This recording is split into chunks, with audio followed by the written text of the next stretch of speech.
बिस्मिल्लाहिर्रहमानिर्रहीम। प्रोग्राम हम कदम के साथ नासिर महमूद खान हाजिर खिदमत है। उम्मीद है हमारे सभी देखने वाले खैरियत से होंगे, अपना और अपनों का ख्याल रखते होंगे और आपका गुज़श्ता हफ्ता अच्छा गुजरा होगा। हर हफ्ते हमारी आपसे मुलाकात होती है और हम आपके लिए जो मौज़ूआत इस प्रोग्राम में लेके आते हैं वो अपनी नौयत के थोड़े मुनफरिद मौज़ूआत होते हैं, जिन पे कि आपको आम तौर पे बहुत ज़्यादा इन डेप्थ कुछ देखने या सुनने या पढ़ने को नहीं मिलता है। लेकिन मकसद हमारा यही है कि आप तक वो बातें भी पहुंचाई जाएं जिनका आपके लिए जानना ज़रूरी है, जो कि इस खित्ते से जुड़ी हुई हैं और जिनका दारोमदार हम ये समझ सकते हैं कि इस खित्ते पर बिलवास्ता या बिला वास्ता पड़ने वाले असरात जो हैं उन पे होता है और उसके क्या हालात वाक़यात हैं, किस तरफ दुनिया जा रही है, क्या सूरत हाल तब्दील हो रही है, मईशत क्या कहती है, सकाफ़त किन जगहों पे पहुंची है और सयाहत का क्या मामला है, और ये सारी चीज़ें हम कवर करने की कोशिश करते हैं। आज का जो प्रोग्राम का मौजू है वो जनूबी एशिया का एक छोटा सा मुल्क है, नाम सभी जानते हैं, भूटान। और भूटान जो है वो उसका बॉर्डर जो है वो नेपाल से भी लगता है, चीन से भी मिलता है, चाइना के साथ भी इसका बॉर्डर मिलता है। चीन बहुत बड़ा मुल्क है, भारत अपनी जगह बहुत बड़ा मुल्क है। इन दोनों मुल्कों की सरहदें इस छोटे से मुल्क भूटान से मिलती हैं, लेकिन एक तवील अरसे से सरहदी तनाज़ात जो हैं वो चलते चले आ रहे हैं। लेकिन हम ये देख रहे हैं कि चीन जो कि हमेशा अफ़ाम तफ़हीम से मामलात को हल करने की बात करता है, मुज़ाकरात के रास्ते को अहमियत देता है, एक तकरीबन 1.5-2 दहाइयों से 3 दहाइयों से चीन नेगोशिएशन करता चला आ रहा था भूटान के साथ। और अभी हाल ही में इन दोनों मुल्कों के दरमियान, एक बहुत बड़े मुल्क के दरमियान और एक छोटे मुल्क के दरमियान, सरहद के मामले पर मफाहमत की याददाश्त पर दस्तखत हुए हैं। आज इस पे बात करेंगे कि ये सरहदी मामलात हैं क्या। भूटान जो कि एक छोटा सा मुल्क है लेकिन बहरहाल एक आज़ाद रियासत है, वो क्या मानी रखती है और इस खित्ते में उसका क्या किरदार है, और ये सरहदी तनाज़ा जो चलता चला आ रहा है उसमें जो ये नेगोशिएशंस हुई हैं, नेगोशिएशंस के बाद मफाहमत की याददाश्त चीन और भूटान के दरमियान जिस पे दस्तखत होते हैं, उसका क्या इम्पैक्ट होगा। और दूसरी तरफ भारत है जो कि भारत के भी मामला चलते चले आ रहे हैं, लाइन ऑफ एक्चुअल कंट्रोल हो जो कि चीन के साथ है, उस पर भी एक अरसे से हम देख रहे हैं तनाव और कशीदगी हमें नज़र आ रही है। इन सब चीज़ों का अहाता करेंगे। प्रोग्राम में हमारे साथ मौजूद हैं सीनियर तज्ज़ियाकार और मुहक्किक डॉक्टर शफकत मुनीर साहब। अस्सलाम वालेकुम डॉक्टर साहब। वालेकुम सलाम। डॉक्टर साहब खैरियत से हैं? अल्लाह का शुक्र। आप सर बड़ा जिक्र करते रहते हैं जनूबी एशिया का, और जिस मुल्क का मैं जिक्र कर रहा हूँ भूटान, आप वहाँ पे बड़ा सैर व सियाहत और तालीम व ताल्लुम से भी आपका वहाँ पे आना जाना रहा अपने काम के सिलसिले में भी। आज आपकी आंखों से हम भूटान भी देखेंगे, और थोड़ा ज़रा बताएं ये जो मैं भी अपने नाजरीन को बता रहा था कि जो सरहदी तनाज़ात है, एक छोटे से मुल्क का क्या तनाज़ा हो सकता है, क्या है, और ये जो नेगोशिएशंस हुई हैं कुछ थोड़ा सा हमें इनलाइटन कीजिए, कुछ आगाह कीजिए। शुक्रिया नासिर साहब। पहले तो मैं आपको थोड़ा सा ये बता दूं कि सरहदी तनाज़ा एज सच को वो कोई जंगी उसको उसमें नहीं लेते हम, ये डिमार्केशन का इशू है, क्योंकि भूटान जो है ये एक पहाड़ी सिलसिला है और जो चीन से भी लिंक है, नेपाल इधर है और इंडिया के साथ। लेकिन चूंकि ये मजमूई तौर पे थोड़ा सा देखें तो डाउन उसमें इस साइड पे आके इंडिया के साथ इसका बहुत ज़्यादा बड़े अरसे से एक राब्ता रहा, और चूँकि वहाँ पे इंडियन इन्फ्लुएंस बहुत ज़्यादा, नेपाल में भी बहुत था, बल्कि वहाँ चूँकि मुझे जाने का इत्तेफाक हुआ, नेपाल में तो बहुत दफ़ा, लेकिन भूटान में भी। भूटान इतना ओपन नहीं है फॉर सियाहत जितना कि नेपाल या बाकी मुल्क हैं जनूबी एशिया के। ये बड़ा महदूद सी एक छोटी सी किंगडम है, पहाड़ों के बीच में, लैंड लॉक्ड है, यानी इसका किसी समुद्री रास्ते से उससे ताल्लुक़ नहीं है। इसका ज़्यादातर इन्हिसार भारत पे है, क्योंकि चाहे वो तेल की सप्लाई हो, चाहे वो बाकी गुड्स की सप्लाई हो, या और बहुत सारा, फिर करेंसी वहाँ पे इंडियन करेंसी भी आम चलती है, इस तरह नेपाल में भी। अब वहाँ देखें ना, जैसे हम बाकी मुल्कों में देखते हैं कि डॉलर से एक्सचेंज है, अब नेपाल में ये होता है कि वहाँ पे इंडियन रुपी और नेपाली जो रुपी है, अच्छा, उसका 100 और 60 ये होता है कि 60 Indian is equal to 100 Nepali. इसी तरह आप भूटान में आ जाए तो भूटान में भी इंडियन करेंसी में ट्रेड सारा हो रहा होता है। लोकल शॉप से भी जाके आप either you can buy paying Indian currency और भूटानीज करेंसी, और इंटरनेशनल करेंसी तो वो चलती है। इसका सिर्फ थोड़ा मैं ये बताना चाह रहा हूँ कि बहुत सारे डिपेंडेंस है, फिर वहाँ की गवर्नेंस के लिए, फिर वहाँ पे जो फॉरेन पॉलिसी रिलेशंस हैं उसमें बहुत सारे इश्यूज पे उन्हें भारत के साथ खड़ा होना पड़ता है। जाहिर है कि आपको पता कि भारत का एक तरीका है कि वो खित्ते के जो छोटे मुल्क हैं, ख़ास तौर पे उसके जिनके बॉर्डर के साथ, हालांकि नेपाल के साथ एक ज़माने में उनका बहुत ज़्यादा कंट्रोल था, किंगडम जब तक वहाँ थी। लेकिन जब मैं इसलिए नेपाल और भूटान को साथ लेके चाह रहा हूँ क्योंकि यहाँ पे मैं ये बताना चाह रहा हूँ कि साउथ एशिया में, इस खत्ते में इंडियन का रोल क्या रहा और चीन के हवाले से वो कैसे इन मुल्कों को एक फ्रंट स्टेट के तौर पे इस्तेमाल करते रहे, इसलिए दोनों को मैं पैरल लेके चाह रहा हूँ।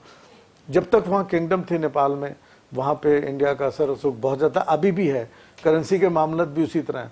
लेकिन खटमंडू में बैठ के मैंने खुद देखा क्रिकेट मैच हो रहा है पाकिस्तान इंडिया का, नेपाली पाकिस्तानी टीम को सपोर्ट करें, क्योंकि जब आप किसी मुल्क के ऊपर जबरन या अपनी सारी चीज़ें मुसल्लत करते हैं तो वहाँ पे एक रिबेलियन पैदा होती है।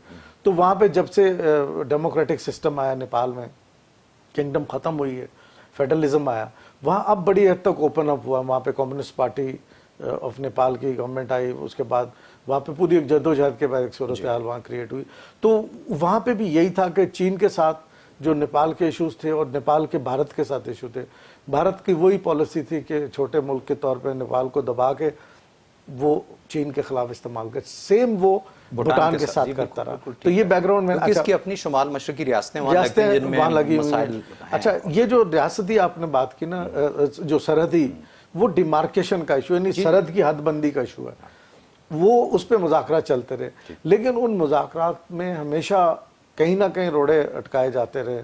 और वो दायरा के इंडिया की चूँकि 3 वे पॉलिसीज हैं रीजन के लिए, एक तो वो उन छोटे मुल्कों के ऊपर दबाव डालने की पॉलिसी होती है, दूसरे लेटली जो उसका किरदार ऐड हो गया है अमेरिका और उसके इत्तेहादियों के साथ मिलके इंडो पैसिफिक में जो रोल इंडिया समझ रहा है कि अपना, उस हवाले से वो अमेरिका की और वेस्ट की गेम करने की सेकंड पोजीशन है। तीसरी उसकी अपनी पोजीशन है कि चीन को अपने तौर पे कंटेन करना, और दूसरे प्लस ये अब उन्होंने ऐड कर लिया है कि चूंकि अमेरिका और इत्तेहादी चाहते हैं कंटेन करना, तो उसमें अपने आप को वो एटपार समझना शुरू हो गया। ओके, उस वजह से पूरा दबाव चलता रहा। ये जो आपने कहा कि 3 दहाइयों पे मुश्तमिल मुज़ाकरात चलते रहे, कहीं ना कहीं बात जाके आगे होती थी तो इंडियन इन्फ्लुएंस आ जाता, तो बैक फुट पे चली जाती थी। लेकिन अब ये पेशरफ्त मैं समझता हूँ बड़ी अहम है, जिसमें जो चीन के नायब वज़ीर ख़ारजा हैं जियांग हाओ और इनके जो वज़ीर ख़ारजा भूटान के मिस्टर दोरजी, इनके दरमियान जो ये बातचीत है और उन्होंने मुफाहमत की कि याददाश्त जो है उसमें बुनियादी तौर पे 2-3 चीज़ें हैं। एक तो ये कि वो अब मुज़ाकरात बाज़ाब्ता आगे बढ़ना शुरू हो गए, ये पेशरफ्त हुई है। दूसरी मुफाहमत की याददाश्त में कहा गया कि हमने मुज़ाकरात को पॉजिटिवली और मीनिंगफुली आगे बढ़ाना है ताकि हमारी जो सरहदी बाउंड्रीज़ है उनका हम तयन कर सकें। तीसरे कि हम अपने डिप्लोमेटिक फोरम पे आ सकें। हाँ, क्योंकि ये भी अपने नाजरीन को बता दें कि ये चीन के और भूटान के सिफारती ताल्लुकात नहीं है, वाया जो इनका दिल्ली में ऑफिस है उससे डील होता है। ठीक है, तो वो अब सफारती ताल्लुकात की तरफ एक पेशकदमी से होगी। तो ये बुनियादी तौर पे 2-3 चीज़ें हैं जो इसमें हैं। अब आप थोड़ा सा देखें भूटान के अंदर, मैंने जो खुद महसूस किया, आपने देखो कि हम आम तौर पे कहते हैं कि किसी भी मुल्क की तरक्की के लिए हम जीएनपी देखते हैं, जी जी जी, ग्रॉस नेशनल प्रोडक्ट क्या है किसी मुल्क की। वहाँ जीएनपी से तरक्की नहीं देखते, वहाँ कहते हैं ग्रॉस नेशनल हैप्पीनेस। अच्छा, कि वहाँ लोग ये बिल्कुल उन्होंने अपना इंडिकेट, पूरी दुनिया में ये मशहूर है कि वो अपनी हैप्पीनेस से देखते हैं। मैंने वहाँ देखा people are very happy, happy not in the sense कि वो बहुत को अमीर आदमी है, आम लोग भी बड़ी सादा कह के लगाते फिर रहे हैं, ऐसा भी नहीं, ऐसा मुतमईन है, सादा जिंदगी है। वहाँ पे आप देखें क्राइम रेट बिल्कुल मिनिमल है। फिर वहाँ पे इंटरनेशनल जो इंटरेक्शन है वो बड़ी, हालांकि टूरिस्ट के हवाले से अगर आप ये देखें बहुत खूबसूरत टूरिस्ट स्पॉट है ये, बहुत कम टूरिस्ट को वो अलाउ करते हैं। क्यों कहते हैं जी, जब बाहर से टूरिस्ट आएंगे तो यहाँ का एनवायरनमेंट ख़राब होगा। वो एनवायरनमेंट फ्रेंडली कंट्री है। वहाँ पे आप देखेंगे बहुत सारी चीज़ें आपको, जिसको हम कहते हैं ना ग्रीन इकोनॉमी, और एक यानी माहौल दोस्त सारी चीज़ें नज़र आएगी। फिर वहाँ पे जो थिम्पू एयरपोर्ट है, वहाँ पे एक एयरपोर्ट है छोटा, बहुत खूबसूरत पहाड़ों में, और उसके अगर आप ये देखें ना, उसके जो क्राफ्ट पर्सनशिप नज़र आती है वहाँ, जिस तरीके से ब्यूटीफुली वो डेकोरेट करके लोकल क्राफ्ट से बना हुआ एयरपोर्ट के सीन है। फिर शहर में आप आ जाएं, आपको बिल्कुल लगेगा कि तो बड़े सादा ज़िंदगी गुजारने वाले लोग हैं और किसी से वो जेलस होने का कंसेप्ट नहीं है। इसीलिए सर क्राइम का बहुत ज़्यादा है, इसीलिए वो कहते हैं नेशनल हैप्पीनेस इंडेक्स। सर इस पे बात को आगे बढ़ाएंगे, एक ब्रेक है, ब्रेक से जब वापस आते हैं تو پھر ہم آپ کے ساتھ دوبارہ چلیں گے بھوٹان. ناظرین ایک چھوٹا سا بریک، ساتھ رہیے گا.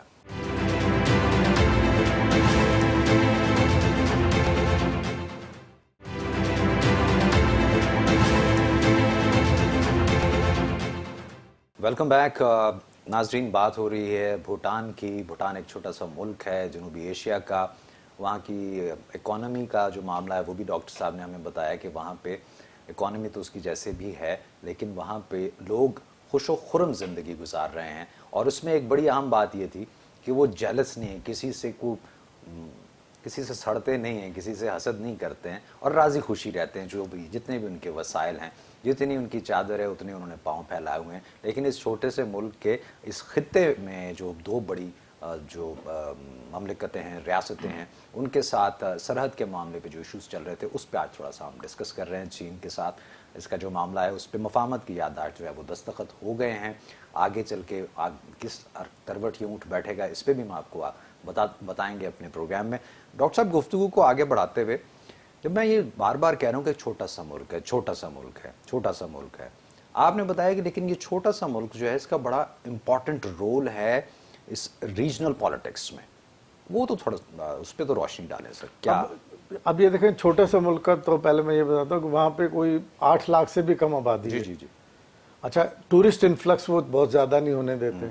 بڑی لمیٹڈ فلائٹس وہاں اترتی ہیں. چھوٹا سا ایئرپورٹ ہے. انہوں نے یہ نہیں، حالانکہ اگر وہ کھولنا چاہے نا ٹورزم کی اکانومی کھولنا چاہے تو ان کے پاس بہت پیسے پورے ہو جاتے ہیں. اچھا اب اس کی اہمیت کے حوالے سے یہ چونکہ جو پہاڑی سلسلہ جس میں بھوٹان واقع ہے اور ایک یہ لینڈ لاکڈ جس کو ہم کہتے ہیں نا کہ اس کا باقی سمندر یا بہت زیادہ دنیا سے رابطہ نہیں ہے. اس کو دنیا سے رابطے کے لیے یا تو چین ہے سب سے امپورٹنٹ جس کے ساتھ اس کے تعلقات نہیں ہیں اور پھر ڈیپینڈنس ان کی بھارت پہ ہے.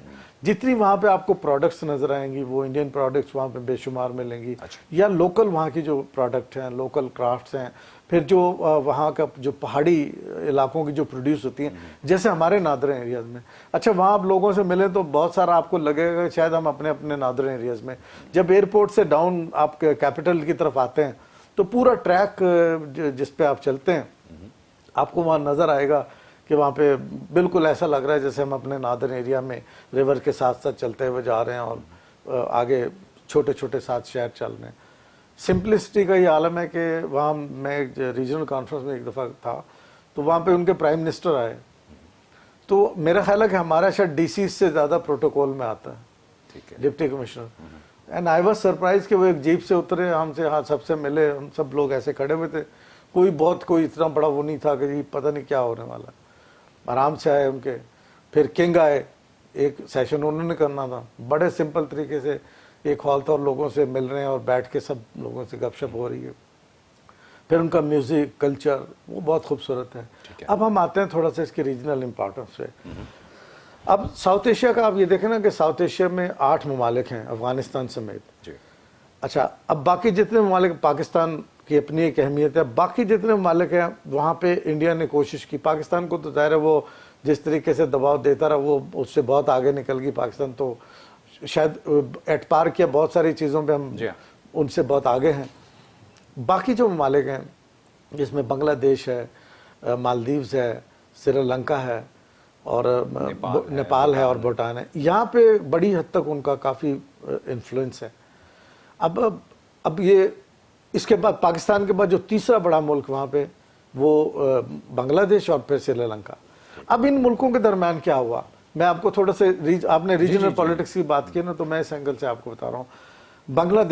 بنگلہ دیش کی بہت ساری ڈیپینڈنس، ایک تو وہ تھوڑا سا پاکستان سے بھی ان کی ناراضگی کا ایک ایلیمنٹ تھا لیکن اس کے علاوہ وہاں پہ جو ایک ڈیولپمنٹ کا پروسیس تھا انڈیا کے ساتھ کافی ان کا چلتا رہا. لیکن الٹیمیٹلی انہوں نے بھی دیکھا کہ انڈین جو ہیں زیادہ تر خاص طور پہ مودی کے آنے کے بعد جو ریلیجیس ایلیمنٹ ہے اس کے حاوی آنے کی وجہ سے انہوں نے وہاں بنگلہ دیش کے ساتھ بھی ڈسکریمنیشن شروع کی. اور اس کے بعد بنگلہ دیش میں ایک ڈیولپمنٹ کا دور شروع ہوتا تو انہوں نے چین کے ساتھ تعلقات کو بڑھایا. میں ڈھاکہ میں تھا تو میں جس ہوٹل میں ٹھہرا میں نے حیران رہ گیا کہ اس ہوٹل میں 80% چائنیز بزنس پرسن پہ رہتے. دین آئی انکوائرڈ. آپ کو ہوتا ہے ریسرچر کا ایک کیوریسٹی ہوتی ہے کہ پوچھے یہ کیا ہے. تو وہاں دیکھا کہ وہاں پہ موسٹلی بزنسز ان میں بہت ساری چینی بزنس पर्सन आए हुए हैं, उनकी इन्वेस्टमेंट है और बड़ी तेज़ी से वहाँ पे डेवलपमेंट का एक प्रोसेस अपनी आंखों से ओवर द ईयर्स मैंने देखा मुसलसल कई दफ़ा जाने के बाद। तो वो अब सूरत हाल ये कि चीन और बांग्लादेश उनके दरमियान बहुत अच्छे ताल्लुकात हैं, $75 बिलियन की सरमायाकारी हो रही है। उसके बाद आप चले जाएं इसके अलावा अगला बड़ा मुल्क श्रीलंका और चीन के दरमियान जो ट्रेड एग्रीमेंट है, श्रीलंका भी इसी तरह इंडिया के बहुत इन्फ्लुएंस में जी था। जी जी जी। लेकिन आहिस्ता आहिस्ता उन्होंने भी न्यूट्रलाइज किया। चीन का फैक्टर साउथ एशिया में, मैंने एक रिसर्च पेपर है उसको उस पर थोड़ा काम किया कि चीन ने किस तरह साउथ एशिया में अपने आप को अपनी पोजीशन बनाई है। इंडियन हेजेमनी का जो कॉन्सेप्ट था वो टूटा है। दूसरे मुल्कों ने देखा कि चीन एक मुतबादल के तौर पर बेहतर है। उसकी 2-3 रीज़न है। एक तो ये कि चीन के अपने कोई वो डिज़ाइन नहीं है जो भारत के होते थे बालादस्ती कायम करने के। दूसरे चीन इन्वेस्ट करता है, उनकी जो पॉलिसी है विन विन सिचुएशन के हवाले से या इंक्लूसिवनेस या ऐसे फ्रेंडली रिलेशन जिनमें दोनों एक दूसरे के फ़ायदे में हों। फिर ख़ास तौर पे मैं जब इस दौर को आगे देखता हूँ कि चीन का साउथ एशिया के बाकी मुल्कों के साथ जो तेज़ी से बढ़ता हुआ किरदार है, उसमें सदर शी का जो विज़न है कि ऐसी हमसायगी या ऐसे रिलेशन जिसमें दोनों जिनके साथ ताल्लुकात हो उनको भी उतना फ़ायदा हो और चीन भी जो उसका अपना हिस्सा है वो उसमें ले, यानी एक्सप्लॉयटेशन का पहलू ना होना। फिर ये कि बाहमी रिस्पेक्ट, यानी अगर किसी मुल्क से जो आप बार बार कह रहे हैं वो एक छोटा मुल्क बड़ा मुल्क, ये भूटान इस सतह पे क्यों पहुंचा कि चीन के साथ वो मुज़ाकरात करके अल्टीमेटली एक मुफाहमत की यादाश्त पे आए, जबकि भारत का प्रेशर था। उन्होंने बाकी मुल्कों को तरक्की करते देखा कि किस तरह वो भारत के इन्फ्लुएंस से निकलते हुए जब चीन के साथ, क्योंकि देखें आपने डेवलप करना है ना तो आपको किसी बड़ी डेवलपिंग इकोनॉमी के साथ अपने आप को जोड़ना होता है जिनके पास इंडस्ट्री होती है, जहाँ से इन्वेस्टमेंट आ सकती है, फिर ही आप अपने मुल्क के रिसोर्सेज को आगे बढ़ा सकते हैं ना। तो वो जब उन्होंने देखा कि बांग्लादेश है, श्रीलंका है, पाकिस्तान है, नेपाल ने इवन बहुत, नेपाल और चीन के दरमियान तो बहुत ज़्यादा ताल्लुकात की जब सिचुएशन बढ़ी वहाँ पे इंडियन इन्फ्लुएंस कम होना शुरू हुआ।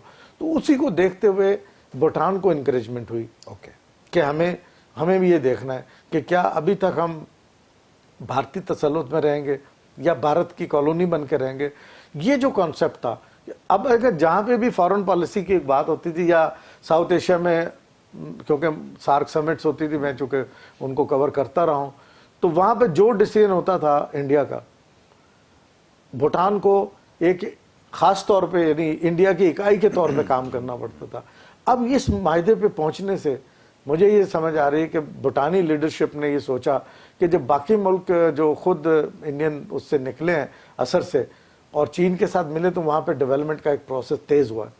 यही वो इनकरेजमेंट है जिन्होंने उनको कहा कि ठीक है देखी जाएगी, अब हम अपने लिए रास्ते नहीं। अब अभी हमने माजी करीब में ही देखा है कि जो नेपाल का एटीट्यूड चेंज हुआ है टुवर्ड्स इंडिया या इवन बांग्लादेश की जिसकी हम बात कर रहे हैं, उसमें भी अभी हाल ही में उनकी जो प्राइम मिनिस्टर हैं शेख हसीना वाजिद जो हैं, उन्होंने जिस किस्म का बयान दिया भारत से मुतालिक, उस पर भी खासी वो बात हो रही है। श्रीलंका में इवन देख लें, वहाँ पे हालांकि वो बिल्कुल लगता था कि श्रीलंका वो तमिल और वो सारा एरिया तो एक बड़े तवील ये वो एक चेंज है जिसमें मेरा ख्याल है कि ये बड़ी अहम तब्दीली है खित्ते में कि चीन का, जो मैं अपने रिसर्च की बात कर रहा हूँ कि चीन ने किस तरह यहाँ पे साउथ एशिया में अपनी एक पोजीशन को स्ट्रॉन्ग किया, यहाँ तक कि सार्क में उसके लिए पोजीशन बन रही है कि वो एक अच्छे ऑब्जर्वर के तौर पे चीन को एक्सेप्ट किया जाने लगा। तो सर सार्क की आप बात कर रहे हैं कि ऑब्जर्वर, सार्क तो प्रैक्टिकली तो हमें नज़र नहीं आता कहीं, उसमें भी फिर वही, जब मुझे याद है कि जब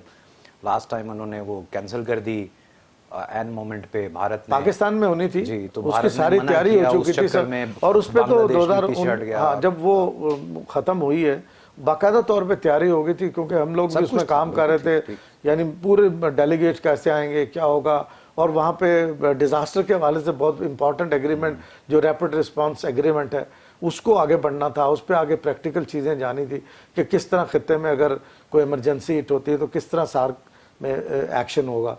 तो बहुत सारी चीज़ें जो ना वो बैक फुट पे चली गई, और ये सिर्फ मोदी के आने के बाद सूरत हाल और ज़्यादा ख़राब हुई है।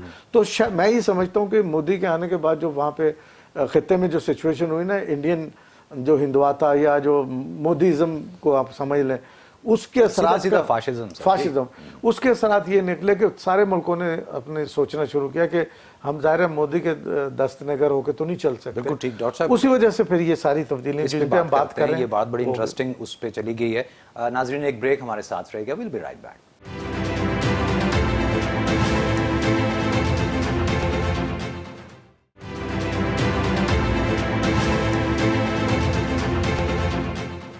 जी वेलकम बैक नाजरीन। आज प्रोग्राम में जो गुफ्तगू हो रही है, ब्रेक पे जाने से पहले बात हम कर रहे थे कि भूटान जो है उसका इस खित्ते की जो सियासत है उसमें क्या असर है, और डॉक्टर साहब ने उस पर बड़े जामे अंदाज से हमें बताया। आप बात कर रहे थे डॉक्टर साहब के भारत के रवैये ने, भारत का जो फाशिस्ट रवैया ख़ास तौर पे नरेंद्र मोदी की गवर्नमेंट जब से आई है उसके बाद से उसने खित्ते के ममालिक को ये सोचने पे मजबूर किया है, जो कि एक अरसे तक भारतीय इन्फ्लुएंस में थे, कि अब उन्हें अगर तरक्की करनी है तो उन्हें किस तरफ उनका झुकाव होना चाहिए। और वो अल्टीमेटली चीन एक बड़ी ताकत है, दुनिया की दूसरी बड़ी मईशत है, उन्होंने उससे अपने ताल्लुकात को बेहतर करना शुरू किया। तो ये बात भारत को समझ क्यों नहीं आती? भारत की अपनी इकॉनमी आप देख लें, ओके ठीक है वहाँ की हुकूमत तो बड़े दावे करती है कि बहुत शाइनिंग इंडिया और सारा कुछ ये वो, लेकिन ऑन ग्राउंड ऐसी कोई सूरत हाल है नहीं है। तो क्या सिर्फ आप वो हज़ारों मील दूर जो आपके इत्तेहादी हैं सो कॉल्ड, वो उनकी आशीर्वाद पे किसी और के झगड़े में सिर्फ चौधरी बनने के चक्कर में आप ये सब कर रहे हैं? आपको तरक्की नहीं चाहिए, या आप क्यों चीन के साथ बिगाड़ते चले जा रहे हैं, चाहे वो line of control, actual control का मामला हो या और दीगर मामला? असल में ये मसला वही है जो उनकी अप्रोच है ना हेजमनी की। दूसरे कहीं उनके जहन में कि ये आ गई बात कि वो शायद चीन के कंपटीटर हैं, और इस बात को स्ट्रॉन्ग करने के लिए वेस्ट और अमेरिका ने उसको कह दिया कि शाबाश हम आपके साथ हैं, लगे रहो, हम आपके साथ हैं।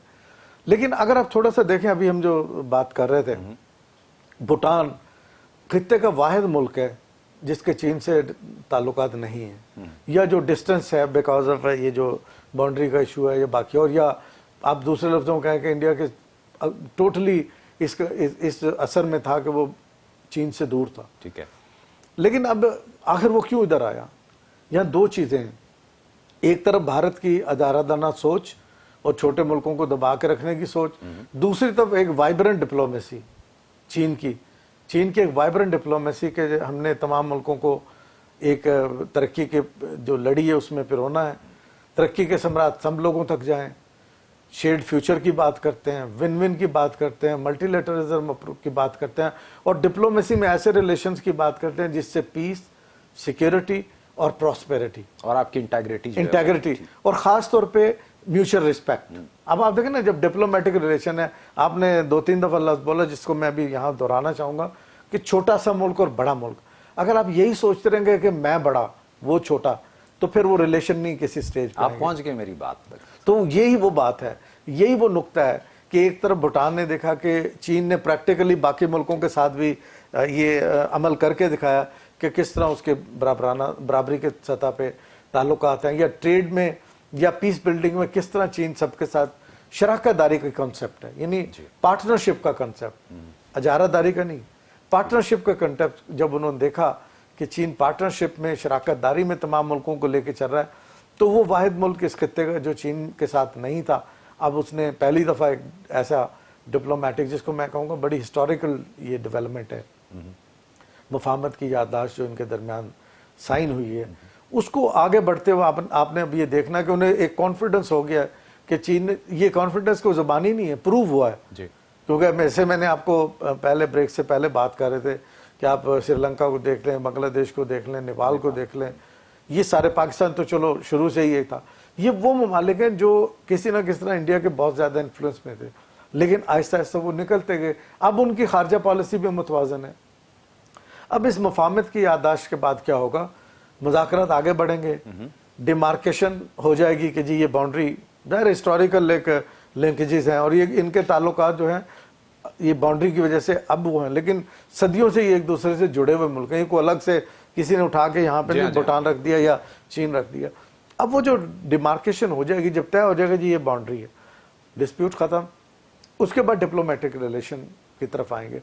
उसका सबसे बड़ा फ़ायदा भूटान को क्या होगा, भूटान एक मुतवाजन और इंडिपेंडेंट खारजा पॉलिसी बना सकेगा, जो अब उसे मजबूरन जहाँ पे भी वो वोट करता है, मैंने तो रीजन में देखा या internationally, Bhutan always voted Indian thumb के नीचे, ठीक है।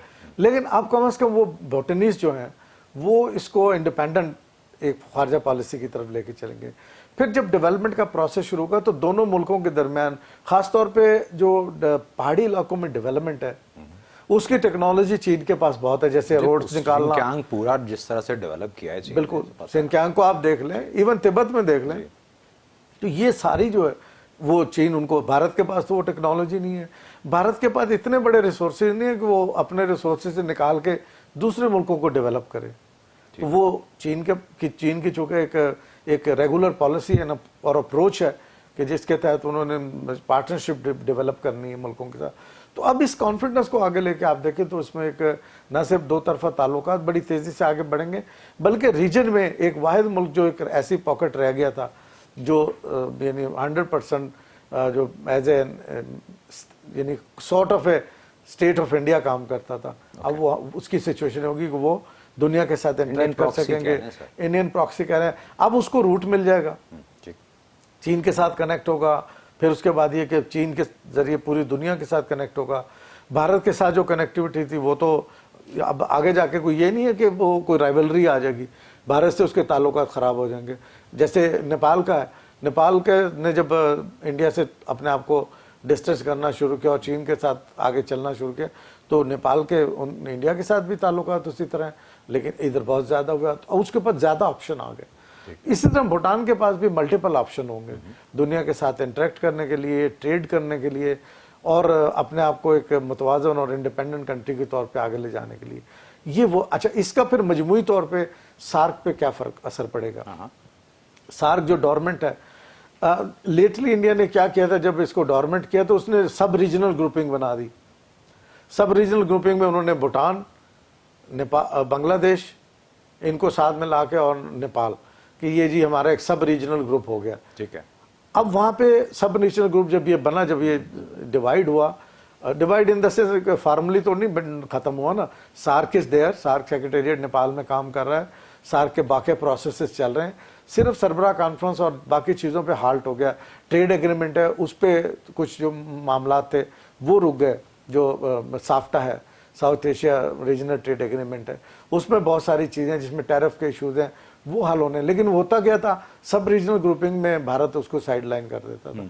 अब ये होगा कि सब रीजनल ग्रुपिंग एज सच नहीं रहेगी, जब भी थोड़ा सा आगे सिचुएशन वाइब्रेंट होगी, सार्क एक्टिवेट होगा, तो अब ये ममालिक भी एज ए मुतवाजन और इंडिपेंडेंट कंट्री के तौर पे अपना हिस्सा लें। सर वक्त मेरे पास कम है, मैं बस मुख्तसरन आपसे जानना चाहूँगा, चीन और भारत के लाइन ऑफ एक्चुअल कंट्रोल पे लद्दाख वाला एरिया जो है वो सारा एक चलता चला आ रहा है, इशू चलता आ रहा है। अभी हाल ही में जो उनकी क्लैशेस हुए थे, क्लैशेस के बाद जो अस्करी लेवल पे जो मुलाकात भी हुई है, मीटिंग हुई, वो भी बेनतीजा रही।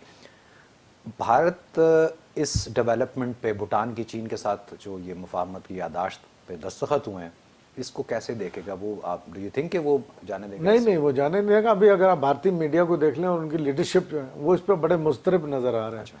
उनमें मीडिया ने बाकायदा तौर पे चीन के खिलाफ प्रोपेगेंडा शुरू कर दिया है कि चीन तो जी हेजेमोनिक कंट्री है, चीन तो ये है, चीन आपको खा जाएगा, जो एक भारत का बाकी मुल्कों के साथ भी प्रोपेगेंडा का था। बाकायदा तौर पे चीनी मीडिया इस वक्त, भारतीय मीडिया जो चीन के खिलाफ प्रोपेगेंडे में लगा हुआ, मनफी प्रोपेगेंडे में। लेकिन दूसरी तरफ आप ये देखें ना, प्रैक्टिकली भी देखें ना, कौन सा ऐसा मुल्क है जिसपे चीन ने चढ़ाई की हो या जारियत की हो, जबकि भारत की तो मौजूद है। अब जो ये लद्दाख का आपने जो जिक्र किया, यहाँ पे भी चीन को अपने डिफेंस से इनको वहां निकालना पड़ा, वो तो डिफेंस में आगे, जारियत की बात नहीं है। ये प्रोपेगेंडा किया जाता है और ये प्रोपेगेंडा सिर्फ यहाँ पे भारत नहीं कर रहा, ये उसी प्रोपेगेंडे का हिस्सा जो अमेरिका और वेस्ट करता है कंटेन चाइना पॉलिसी के तहत। और उसमें आपको पता है कि भारत उनका चूंकि पार्टनर है, चाहे इंडो पैसिफिक में हो, क्वाड में हो, वो इस चक्कर में उसको ये है कि शायद हमें एक चौधरी का रोल मिल रहा है। लेकिन उसमें नतीजा क्या निकल रहा है? इस लेटेस्ट डेवलपमेंट से जो भूटान का ये याददाश्त पे साइन हुए चीन के साथ, मैं समझता हूँ ये लास्ट रिजॉर्ट था, जहाँ से एग्जिट होने के बाद या जहाँ से भूटान के मुतवाजन और इंडिपेंडेंट होने से इंडियन जो आइसोलेशन है उसमें और इजाफा हो रहा है। इंडिया रीजन में अपनी वो जो सागा आप जो मर्जी आप क्वाड में जहां मर्जी बैठे रीजन लेकिन रीजन में आप बिल्कुल एक ऐसे एलियन कंट्री के तौर महल्ले पे में हो गए, कोई नहीं जानता। महल्ले में आपको कोई नहीं जानता। बहुत- बिल्कुल बहुत- ये सूरत हाल बनती जा रही है। Thank you very much sir, बड़े एक शुक्रिया। इंपॉर्टेंट मौजू पे आपने बहुत ही सैर हासिल और बड़ी इंफॉर्मेटिव किस्म की गुफ्तगू आपसे रही। बहुत बहुत शुक्रिया आपकी तशरीफ आफरी का। नाज़रीन, ये था हमारा आज का प्रोग्राम। अपना ख्याल रखिएगा, फिर आपसे यहीं से मुलाकात होगी। टेक केयर, अल्लाह हाफिज़।